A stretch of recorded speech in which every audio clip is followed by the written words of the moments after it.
Hello, and welcome back to a special bonus episode of Fan Behavior and F1 podcast. I'm Zoe. I'm back with Hannah. Sup. We're in the same clothes that we wore on Monday's episode because we're recording this 10 minutes after we finished recording our DTS episode. Yep. If you haven't listened to that, You're crazy. listen to our recap of Drive to Survive Season 6. It's a good, nice, long episode. Mm-hmm. Do you like long podcast episodes or do you like short? Well, it depends what the content is. Like, I like chit chat. Like, I like Call Her Daddy. Like, Yeah. I like watching the long form, Yeah. like just kind of conversations. Same with Armchair Expert. The Toast. Like, yeah, I do, I guess, end up liking. But if it's, certain content, I feel like it's not that interesting. Like, I used to listen to a lot of true crime podcasts, and I didn't like when they were more than like half an hour. It Interesting. felt too much. I always like a longer podcast. I always want podcasts because I feel like, well, typically even just with any podcast, I will listen to 15 minutes while I'm doing this thing, and then I'll come back to it, and listen to another chunk. So I'm always kind of breaking them up anyway. Yeah. And I like just having more Yeah, I to enjoy listen it. to. Yeah. But I know some people don't want to listen to anything over an hour Yeah. or something. Well, listen to us on 2 times speed. And Or just split it up. Listen to episodes 1 through 5 and then take a little break and listen to episodes 6 through 10. Exactly. All right. But there's still so much to talk about because we had testing last week. We have the race this weekend, which is crazy. When this comes out, it will be media day because everything's a day ahead. So I just can't believe it's here. I've been begging for it, and it's crazy. finally arrived. It's so crazy. I'm just so happy it's back. What time is the race? It is at 9 a.m. Central Time on Saturday. That's awesome. For us. Yeah, here. Yes, very, very nice. What a nice time. We'll get into some race preview and stuff. I do want to just quickly go over testing and what went down during testing. We said this prior to testing starting. We probably said this at the beginning of the January. There's going to be a lot of chatter about teams and how fast people are and slow, and you just can't. Nothing is confirmed until cars are on the track. Yeah, right. Free practice 1, 2, and 3. Like that's when you're going to get your best estimate, and even then, you still won't have, because we know this all the time. There's teams that do well in practice, but then fall apart. Yeah. Don't know what teams have in terms of until loads. It's quali. There's nothing. You can't say anything. Exactly. Yeah. You can infer, you can maybe make assumptions, you can say this looks likely, but nothing is for sure until it's for sure. feel qualifying on Friday. So, but despite all of that, we're going to still try We're going to do it anyway. We're still going to try to see what we can infer. So I think the baseline thing is, and obviously times tell you nothing. You cannot read into the testing times. I was actually going to, just to explain or really hit home how much you cannot read into testing times. I want to pull up for you the testing results from the 2023 season, so you can see how truly not accurate they are. Or accurate in terms of how the season's going to go down. So, okay. So in there's 3 days of testing, Wednesday, Thursday, Friday. Okay. So this was day 1 of testing. So Max is 1. That makes sense. Fernando is 2. Carlos is 3. Charles is 4. Lando's in 5. Now you would think that's normal. If you remember how terrible McLaren was last year, Lando being in 5th is a bit shocking. Yeah. Okay. And would not tell the correct story. Test 2, day 2. Do you know who's number 1 that day? Joe Guanyu. Okay. Joe beats Max. And you know who's in 4th? Nick DeVries. Yeah, well. So this is going to show you cannot read in. Testing is just for data. Testing times. It is data collection. Again, there's smart people who can look into numbers and things and see, okay, this is looking likely, but the times don't tell you what you need to know. So the stories that have come out, though, from people that know what they're talking about is Red Bull is going to be fast again. Sure. They've unlocked some new thing with their car. Jesus. And they look like they're going to be the ones to beat. Even Fernando, I think, said, well, I think we can wrap up the championship now. It's going to go to Max Verstappen. So cool. A little bit disappointing, disheartening to hear those types of things, but we don't know how the other teams are going to stack up, how much further ahead will they be from the Sure. other teams. People have been saying it looks like Ferrari's pretty fast. Looks like they're better than they were last year in terms of their car development. People are also interested in Mercedes, saying that they really haven't shown anything of what they're capable of. So we'll have to see. It does seem, though, like those are the three teams. I've been hearing a lot of kind of back and forth about McLaren, some feeling like they didn't get a lot of testing. And the other thing people talk about is the amount of laps a team does. If a team does a lot of laps, that's positive because it shows they have reliability. They're not spending a lot of time fixing things and tweaking things. Yeah. And McLaren had some issues during the course of testing this year. Didn't get as many laps in. And people are wondering, is this potentially a problem? Again, too early to see, but interesting. I think people were very curious about, okay, so during testing, a lot of people were saying RB instead of V-carb.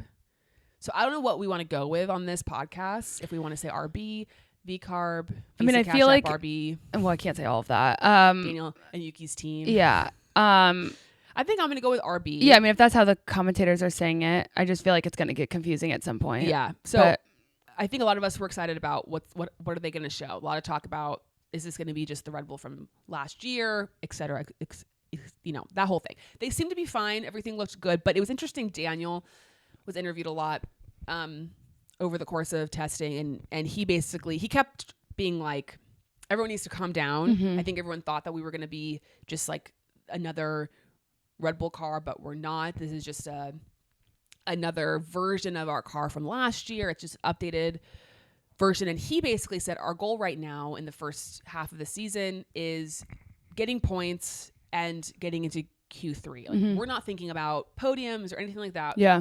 The best that we can hope for right now is points. Is he maybe sandbagging? Sure. Who's to say? And then I also read an article, actually, I think it was Lawrence Barretto, said that they spent a lot of time, AlphaTauri previously, spent a lot of time developing their car last year at the very end. I don't know if people remember, they brought a lot of upgrades for the last few races of the season, and that may have put them on a bit of a back foot to start this season, but that they're expecting kind of like a McLaren situation, a very big upgrade middle summertime that will then maybe put them in a position to be top fives, podiums potentially, you know. So I think if everyone's like, oh my God, Daniel and Yuki on a podium, blah, blah, blah, I think we all just need to, I think right now, I think the best we can hope for is points. I think their range is like a P12 to a P8. Great. Right now. I don't know if that's true. Again, we'll find out. But It's better I think than we all need P17. to temper our expectations of this car. I don't think we're going to see an Aston Martin jump, you know? Haas is obviously apparently struggling. Also read some rumors that Alpine is struggling a lot. So maybe it wasn't Otmar. I know. Curious. I know. We'll see. Again, can't read it into the times, but it was just nice. It's like the content's coming back out. Did you see the photo of all of them up on like the different step? No. You haven't seen this picture? No. Okay. They did this like group photo. I'm going to find it of them and I'll show it to you. Of them. Oh, thank you. I hope you weren't just going to look at it on your own. Yeah. Some are standing, some are sitting, some are, you can just scroll. It's like two photos. Oh my God, funny. I'm sure you guys have seen it on Instagram of them all on these different blocks, posing. Face. He's just like, why are we doing this? And there's quite a bit of BTS footage of all the teams getting together and fun. Just sort of, you know, good times. I'm sure we'll get some good footage of this next season on the Drive to Survive. steak sleeves are curious. Yeah. So that's so fun. They're coming back. Right. Charles really looks like his brother, and I realize how that sounds, but let me see. Just when before I zoomed in on it, I was like, oh, he looks a lot like Arthur in that photo. Oh, he does, yeah. Which makes sense because DNA, but DNA. That's fun. It's important. It's fun. Yeah, I mean, I read a lot into the fact that Esteban's way off to the side, pretty much getting cropped out. But Logan's on the top. What? Logan's up top, which is interesting. Logan's up top. Lewis right in the middle, seated. Yuki also kind of up front and center. Good for him. Yep. Probably because he's short. Oh yeah. And then you got like this nice little pocket of Pierre, Lando, George, Daniel, Oscar. I appreciate that. Anyway, Good times. again, I love the content. They're I love coming when back. the content comes out. That's always fun for me, for everyone, but especially it's just nice Makes to you get happy. the ball rolling. Yeah. Yeah, exactly. Okay, let's jump to the race preview. My question to you is, if I told you right now that Red Bull's going to win all 24 races, how do you take that? How do you feel about that? Not great. Okay. Like, is that going to, would that completely affect your viewing of the season? And I told you nothing else about what happens to any of the other drivers, but I just told you that bit. I think it would just be a bummer. Yeah. Yeah. Now, if everything else is incredibly competitive, right, that's what I'm saying. Then maybe it's fine. Right. Because what if I told you Red Bull's going to win every race, but you're going to get 2 Daniel podiums? Deal. I was going to say more, but yeah, no. Okay. That's fine. I mean, that's the thing. It's like the inevitability of Red Bull is just kind of like, it's just there. Yeah. The idea of them winning every single race is painful, but if we really do get a lot more like of a mix up with the rest of the podium, then that's fun. You know, we can kind of just decide like, okay, we know the sport's insane and we know that it's Red Bull's, era at the moment, and we can just put it aside. I just wish someone was competitive with the Red Bull, right, so that they're actually racing. Even if Red Bull wins every time, I don't want Max to be 30 seconds ahead. I know. Well, it can't be that exciting for him. No, and this is what I felt. So I've gotten to the point with F1 where I am one of those people who feels like, well, there's still a lot of other stuff to be interested in and to focus on. But the caveat there is, so we all have our favorite drivers, the people that we cheer for. For Lewis and Charles, my 2 favorites, or two of them getting podiums doesn't really do anything for them. It's not that it's fun, but it's not exciting. So at some point that's the ceiling. Okay. But with someone like Daniel, if he's getting consistent top 5s or he's getting a podium, then that makes it really exciting because his goal going into the season is not to win. Right. The best he probably thinks he can do is a podium. So if he gets that makes it great. Same with like an Alex Albon having a great season, or a Yuki or something like that. But it's tough when you have your favorites who've gotten the podiums and then that's all they can get. Yeah. And they know that they should be getting more. Yeah. That's where it's tough. Right. But I'm choosing to focus on the other people on the grid that I like, who a great season for them would be a podium or a top 5 finish or consistently being in the top 10 or whatever it is. So that's my focus. I'm with you on that. That's what I'm trying to go into the season thinking, and not be pessimistic. I also, because it's the first race of the season and we haven't started yet, I'm just in that mindset of I want it to come back, so I don't care what happens. Now that might change. That will change immediately when something bad happens. But or in my, after 4 or 5, like, I don't know, when we get to Monaco and it's just been Red Bull, then I might feel very differently about how the season's gone down. But I have to focus on other things. Otherwise, it's just too depressing. Of course. You have to change your mindset. Yeah. Mindset changed. Okay, let's do some just quick. I know, again, we have no context of who's going to be good, or this could be all completely off. We don't know. We have no let's crystal do ball. A couple of predictions. Okay.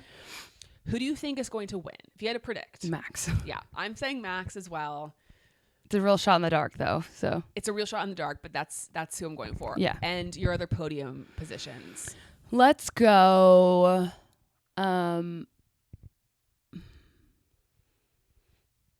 Charles. Okay. Checo. I was exactly going to say Checo and Charles. I think Checo, again, early on in the season, he's typically strong, and I think the Red Bull will be like so much stronger than the other cars that it's almost, if he doesn't get a podium, it's going to be what the hell. Yeah. So I think Checo will get second. I think Charles will get third. That's my prediction. But Red Bull won too. What a way to start off the season. What an omen. Yeah, exactly. And then, okay, who do you think is going to get, let's do P10. Okay. Yuki. Okay. I hope for his sake, because do you remember last year how many P11s he had? Yeah, bless him. I'm going to say Alex Albon. Okay. P10. I was thinking about him as well, so glad we got him covered. Great. And then I guess I wanted to do some prediction that's okay. How about a shock person that won't get points? A person that we feel like it might be a bit shocking that they are out of the points. I could see one of the McLarens not being in the points. And based on last year's performance, that would be kind of strange. And then before I said that, immediately I just thought George.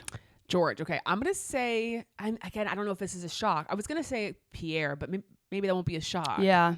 So I don't know if that's fair. I guess, okay, let's change it. Like, what team do we think is going to be bad that it's going to be yikes? Because Haas being bad, Haas being bad is not so much yikes. A team that maybe shouldn't be bad. I'm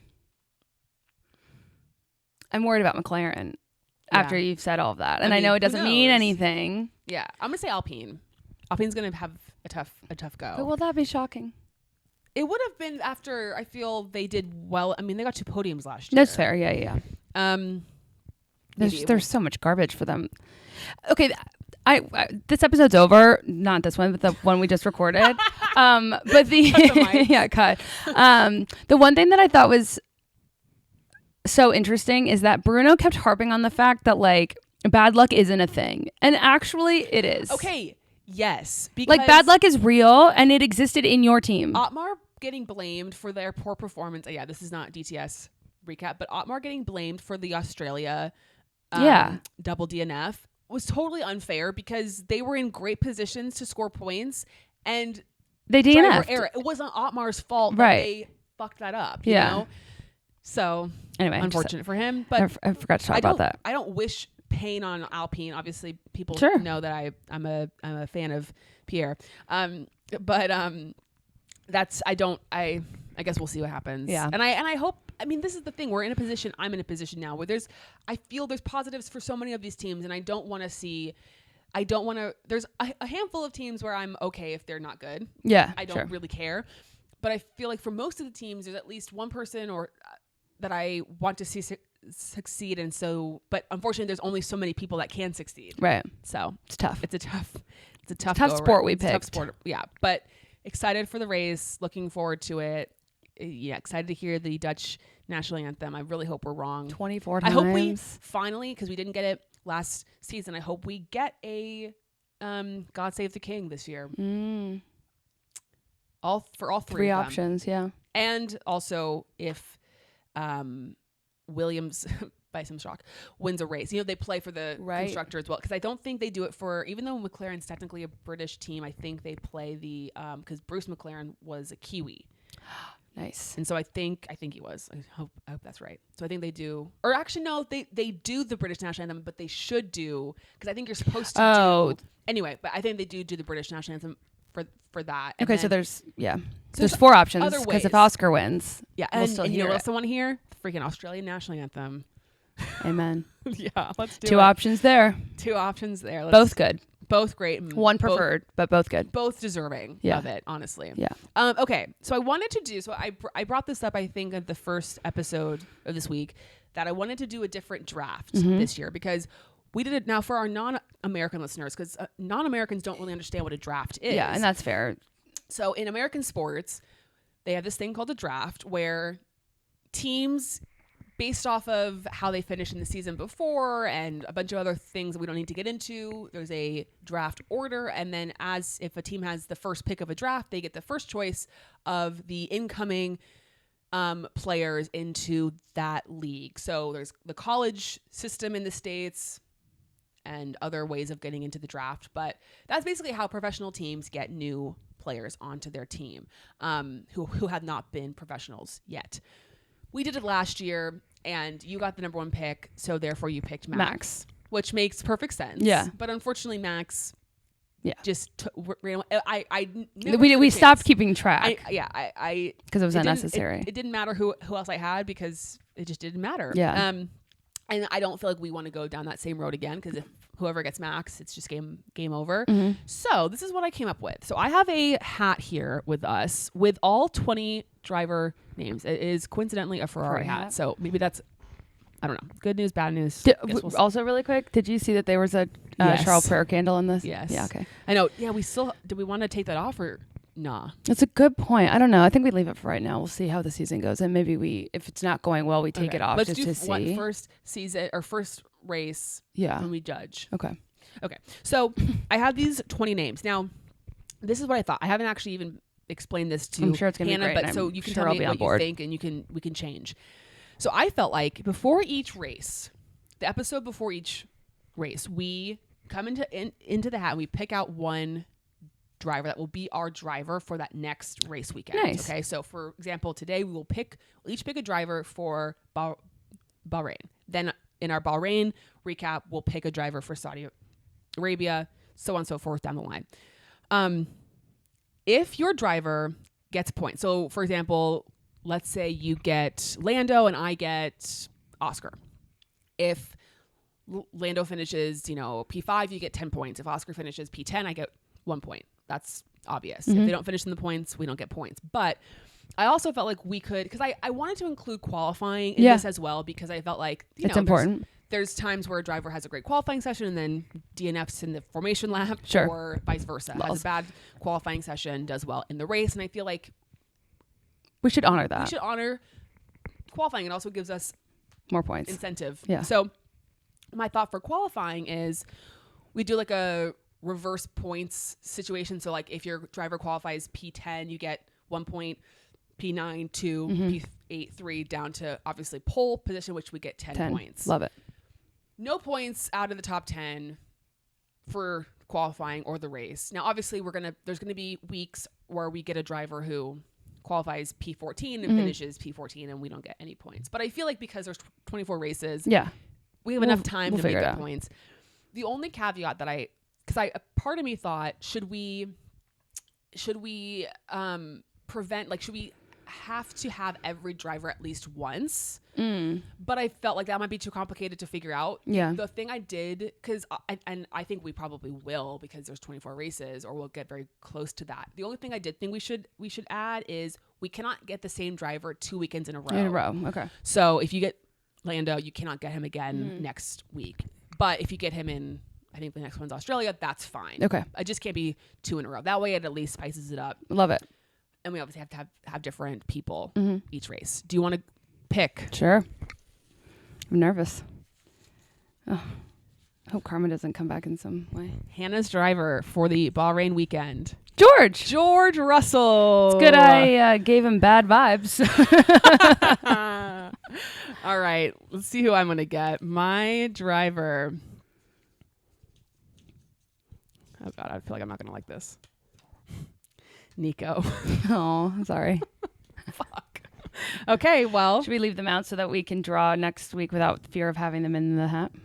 Oh, sure. Well, no, because you can still get Nico and I can get George. Yeah, so we can put him back in. Yeah. Goodbye, George. So if Nico, for some miracle, finishes in the top 10 in now that would be fun. Or which has happened. I'll get points.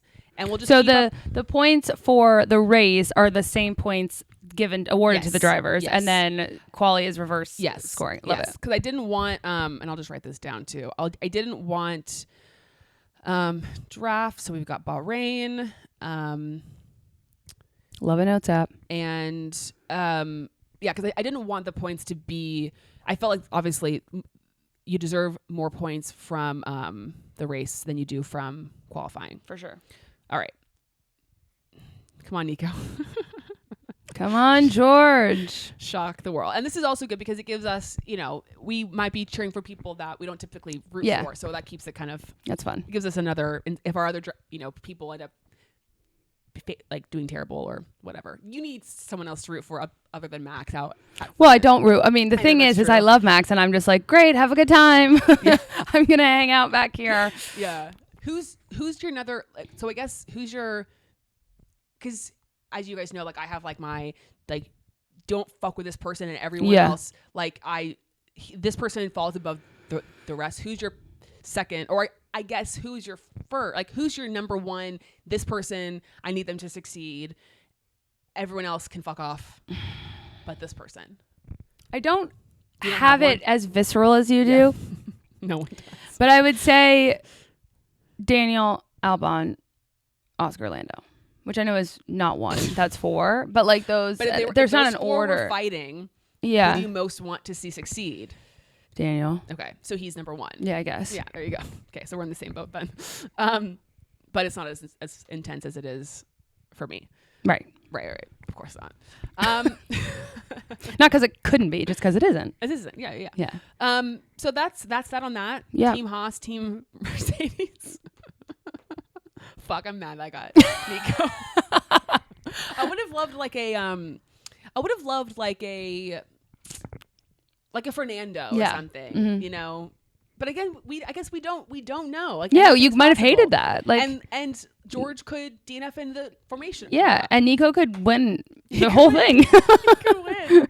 He could get P1 and win. Yeah, whenever he could. He could.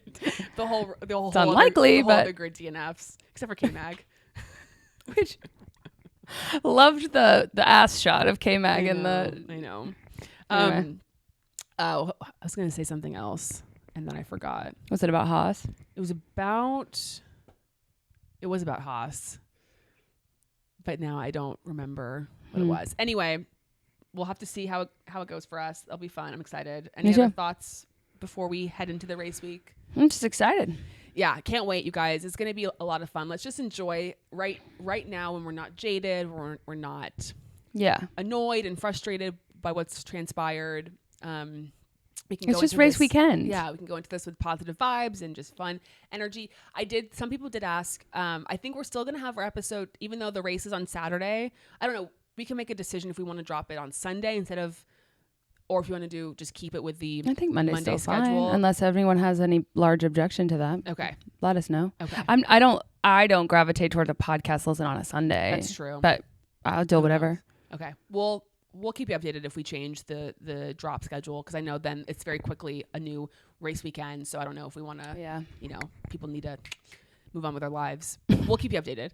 But enjoy the race. We'll be on social media, I'm sure, chatting about it. So having all the great nerves that I love. Oh yeah, and join so our much. fan amp. Oh yeah. Too. We'll chat in there. I'm around the fan amp chat more than I'm around the DMs because the queen handles those. You can. I have access to them. It's just I lock her away. No, I just sometimes get overwhelmed that like she's actively having a conversation with someone, and if I read something, it just like messes up the flow. So true. I just realized though, I'm not looking forward to that anxiety feeling of race weekends again. Like it has to be better than it's been in the past. It will be. It will be for sure.